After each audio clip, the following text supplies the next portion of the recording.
Hey, Battle Built here with another video, getting some more Great League Go Battle League battles for Season 12. In today's video, we're going to be focusing on another Mon that received an update to its moveset through the Go Battle League Season 12 move update, and that Pokemon is Steelix. Steelix received the charge move of Psychic Fangs. Psychic Fangs is a cheap energy charge move of the Psychic typing, obviously, that will debuff the opponent's defense by 1 stage. Steelix has now been given a legitimate bait move to pair with a big charge move of Earthquake. Before it had Psychic Fangs, the only real charge moves that you could potentially run on it were Crunch or Heavy Slam, and Crunch was the one you opted for more often than not. Now it has the potential of dealing fast move pressure while debuffing your opponent with Psychic Fangs as a charge move, or landing big moves to potentially one-shot in certain situations where Earthquake will deal heavy damage, whether neutral or super effective.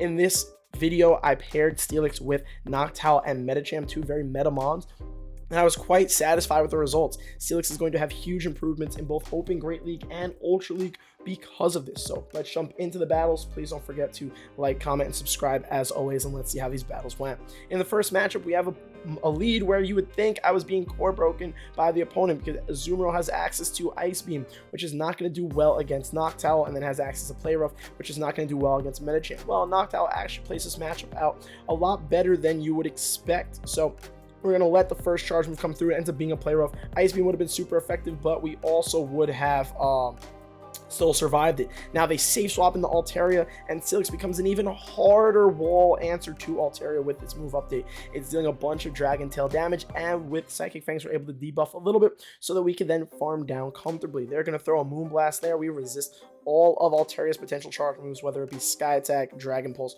or Moonblast.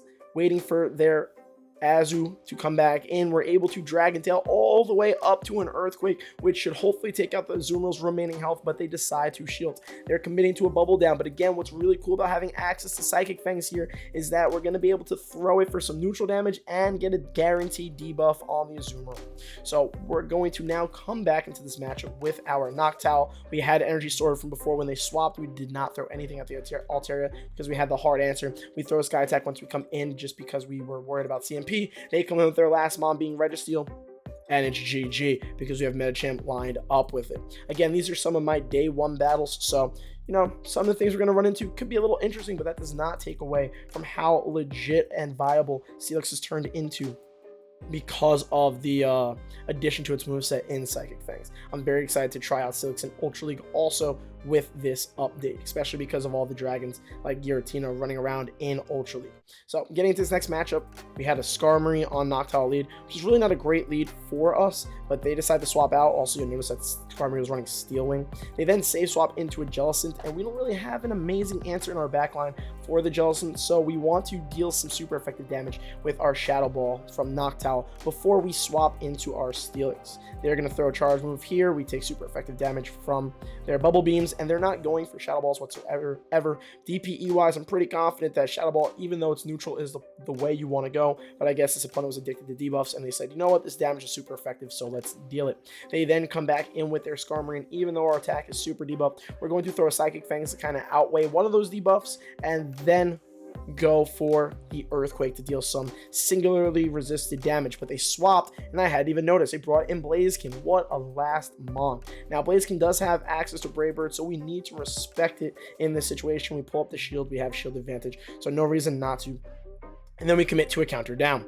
The Skarmory's going to come back in, and with all the health that it's in, we needed that counter down on the Blaziken because the Skarmory, even with Steel Wing as a fast move, could put in some work against Medicham specifically. We go for an Ice Punch. Now we're going for a Psychic, and this should almost do enough damage to the Skarmory's remaining health. They get to a charge move here. We're going to use our last shield and then counter down the Skarmory. This is GG. Let's get into the next match. There it is. Should have cut that a little bit better. Awkward. Next match, we have Noctowl on a Tentacruel lead. They save swap into a Miltank, and we have a hard answer against Miltank in the form of Medicham. Now, Miltank is going to perform better in this matchup because it can spam the body slams, which is huge for it, so we're not going to be able to comfortably just counter it all the way the heck down. So we decided to throw a charge move. Knowing how thick Miltank is, we knew that's not going to take it out. We're going to have that Psychic go through. They're going to go for another body slam here. We're going to let that come through, and then we're going to counter down the Miltank's remaining health.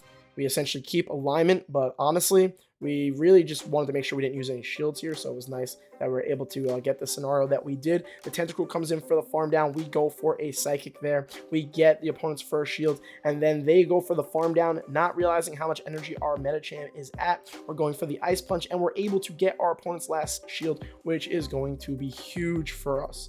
I don't remember what I decided. Oh, I did come back and knocked out. I did not want to reveal my last mon. I could have technically came in with Steelix. I have to worry about super effective scald damage coming in, but we could have double resisted all the poison damage, which would have been somewhat helpful in that situation. We let one scald come through. They're going for another charge move. Ends up being acid spray. We end up getting baited, which is unfortunate. We're going to get the sky attack off though, and then we're going to swap into our Steelix here. They actually match our swap with a swap of their own, but we have a one shield and no shield advantage, and because the Umbreon has no shields, we're going to be able to get off these Earthquakes relatively comfortably. Somebody in my chat was recommending that I throw a Psychic Fangs first, which obviously is double resisted, but would have dropped the Umbreon's defense, which then would have allowed us to more comfortably get off 2 Earthquakes. Now we get off 2 Earthquakes comfortably here regardless of that. So honestly, the play here is definitely just not throw the Psychic Fangs whatsoever and just go double Earthquake right away. I guess our Dragon Tails would have dealt more damage too. And maybe the difference, maybe with the Psychic Fang debuff, 1 Earthquake and the Dragon Tails could have been enough. Potentially, would have been close. Regardless, we're still in a great spot here because we take out their Umbreon, we solve the shield advantage. They can throw a charge move here. It could be an acid spray. It ends up being a scald. They go for the attack debuff. It's not going to be enough. We're going to be able to throw this sky attack, take out the Tentacle's remaining health, and that's going to be GG for this match. But Steelix plays a lot of its neutral matchups a lot better with the access to Psychic Fangs, and of course, where we've seen it be in a positive situation, it really now owns those. So I clearly see Steelix being a huge upgrade in Great League and Ultra League battles with getting receiving access to Psychic Fangs. Please, of course, let me know your thoughts on it in the comments section below, as always. Getting to this next match, we have Noctowl on a Slurpluff lead. Slurpluff with its new access to Fairy Wind, the only charmer in the game to receive Fairy Wind as a fast move, and they're spamming flamethrowers. They are not running, I don't think they're even running the Fairy Charge move of Play Rough. I think this opponent was running Flamethrower and Energy Ball. Also, shouts to them with the Shiny Slurpluff, which is pretty crazy. They come in with their Runigrius, another newly updated Mon. Thankfully, we don't get Shadow Claw down because of Noctowl's normal typing. We're able to get off the Sky Attack before they end up farming us all the way down. And then we come in with Steelix. We don't want our Medicham to get Shadow Balled with all the energy they were still able to develop and, accumulate while farming us down. So we'd rather take super effective Sand Dunes from the Renegrius instead of the super effective Shadow Ball on our Medicham. They end up going for another Sand Tomb there, which we shield because we were thinking, you know what, we're debuffed. They have a bunch of energy from before. They might go for a Shadow Ball, which they did not. They're just going straight Sand Tomb because a lot of people see, super effective damage and get obsessed with just wanting to deal that super effective damage. Where I feel like throwing a Shadow Ball at some point in there would have been the better play for our opponent. They then come in with another newly updated Mon in the form of Shadow Girafarig. They're running the double kick / also Psychic Fangs version of their Girafarig. We end up ice punching and taking it out. It's pretty classy as a Shadow. Also, I don't know if double kick is even the play. I feel like Confusion might be the play still on Girafarig with the addition of Psychic Fangs though to its charge moveset. They come back in with the Renegrius. They are able to throw a Sand Tomb and farm us down, which is unfortunate, but we keep the shield because we know we can still shield our Steelix and get to a Psychic Fangs to take out the Renegrius' remaining health. The reason why we didn't want to shield Medicham there is on the off chance they had 2 charge moves, or we're about to get the 2 charge moves and throw them back to back and take out our Medi before we could get off the Ice Punch, because Medicham is a relatively thick mon. Its attack is kind of low. I don't know who wins CMP between the two of them. Getting to this next match, we have the most amazing lead that we could ask for Noctowl into a Trevenant lead, and also with, the nerf of Walrein, fully expecting more and more Trevs to be around. So running Noctowl more consistently, as much as it was a big player last season, I feel like it's an even bigger player for success in some open Great League battles coming up this season for the reason I just mentioned. They come in with the Tentacruel. We match with the Steelix for a reason I mentioned before. We resist all the poison damage, so we only really need to worry about the Scalds, and with the addition of Psychic Fangs, we could spam some super effective damage on the Tentacruel because of its poison typing. They hit us with a Scald there. It does super effective. It does not get the attack debuff. It does quite a bit of damage though. It is a little bit concerning, but because of the guaranteed debuff, we're able to still win out this situation. Dragon Tail our opponent all the way down. They come in with their Trevenant, and we're not really worried about them farming the heck out of us or anything along those lines, because no matter how much energy, even if we ended up at a shield disadvantage, we can come in with Noctowl and nobody's running foul play on their Trevenant in Open Great League. So we let them overfarm, they take out our Steelix, we comfortably come back in with Noctowl, and it all falls down to whatever our opponent's last mon is. Ends up being a Shadow Swampert. We have to be careful here. Metacham can tank. I need to swap fast. I think I swapped relatively fast. We'll find out soon enough if I swap fast enough, because we can only tank one Hydrocan. The next one needs to be shielded. Our hope is that they can't get the 2 more before we get to our Ice Punch, and we don't want to lose CMP here.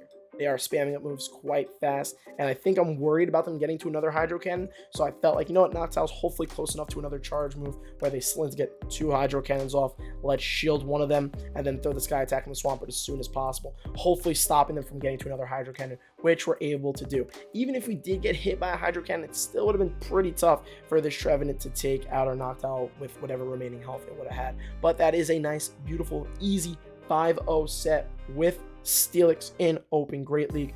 Please let me know your thoughts and opinions on the team comp, the battles, and of course Steelix itself receiving the move update of Psychic Fangs. Do you feel like it's going to be a huge player in Open Great League or Open Ultra League battles, or even specified metas? I'm super excited for it. I do feel like this is a big upgrade for Steelix. I really don't think it needs anything else. I think it's got a lot of play now. Maybe can get other moves to give it some side grade variety play, like certain mons. There's not a lot of Pokemon in the Go Battle League meta in general that you can run one way and then run a second way. So that would always be nice, but I digress. Regardless, please don't forget to like, comment, and subscribe as always. And thank you so much for watching this video.